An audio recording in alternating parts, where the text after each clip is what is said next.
एक बच्चे ने बड़ा अच्छा क्वेश्चन पूछा कि सर ये बताइए क्या यूपीएससी की तैयारी के लिए बेस्ट अप्रोच क्या है। देन आई आस्क्ड यार आप ये बताओ बेस्ट का मतलब क्या है। तब उन्होंने कहा कि बिकॉज ये बच्चा अवेयर था, सो बच्चे ने कहा कि एग्जाम की अच्छी प्रिपरेशन भी हो जाए, उसके निकलने की पॉसिबिलिटीज भी बढ़ जाए with minimum risk.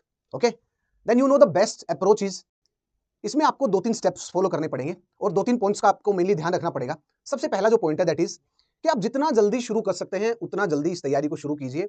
So the early start, that's the first most important point. आप देखिए, अभी आपने 12th पास किया and now your mind is crystal clear कि मुझे यूपीएससी की तैयारी करना है। सो इससे अच्छी बात कुछ हो ही नहीं सकती, क्योंकि आपका माइंड बिल्कुल क्रिस्टल क्लियर है। आप अभी 18, 19, 20, 21 साल के एज में हैं और आप अभी से ही अपनी यूपीएससी की तैयारी शुरू कर रहे हैं। तो सोचिए आप 2 साल में जीएस का सिलेबस कंप्लीट कर चुके होंगे, अपना ऑप्शनल भी फिर साल 6 महीने में कंप्लीट कर लेंगे। तो इसका मतलब कॉलेज के साथ-साथ ही आपने अपनी तैयारी की शुरुआत कर दी और आपने सिलेबस भी कंप्लीट कर लिया।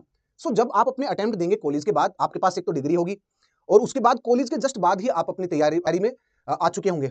मतलब आप प्रीलिम्स का अटेम्प्ट देने के लिए तैयार होंगे। Okay, now the second most important point जो आपको ध्यान रखना दैट इज कि देखिए, please don't try to consume the random data. आपकी तैयारी में एक स्ट्रक्चर्ड वे होना चाहिए प्रॉपर। आपके पास प्रॉपर यदि क्लासेस हैं दैट्स वेरी नाइस। क्यों? क्योंकि मेंस के पर्सपेक्टिव से पढ़ना पड़ेगा। बेटा प्रीलिम्स के पर्सपेक्टिव से बात नहीं बनेगी। जब आप मेंस के पर्सपेक्टिव से पढ़ेंगे तो प्रीलिम्स तो निकलेगा ही, मेंस भी निकलेगा। और याद रखिएगा मेंस के मार्क्स ही काउंट होते हैं and this exam requires thinking being. यहां सोचने वाले इंसान की जरूरत पड़ेगी यूपीएससी को।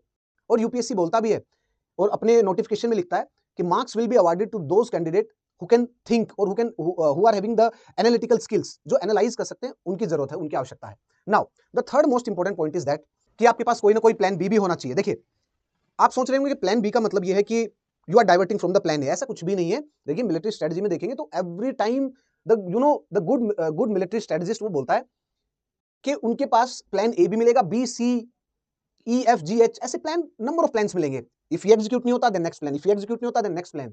सो this is the best type of the planning. So आपके पास प्लान बी भी होना चाहिए, जिससे आपका जो रिस्क है वो थोड़ा कम होगा। एंड यस, उसी के साथ साथ जब आप नेक्स्ट अटेम्प्ट दे रहे होंगे, खुदा ना खास्ता लेट्स से आपका पहले अटेम्प्ट में ना हो, दूसरे में ना हो, फिर तीसरे में ना हो, तो आप अपने अटेम्प्ट्स दे सकते हैं इजीली, कूल और काम माइंड से दे सकते हैं। सो अगर आप ये अप्रोच फॉलो करेंगे तो आपका बहुत फायदा होगा, ट्रस्ट मी।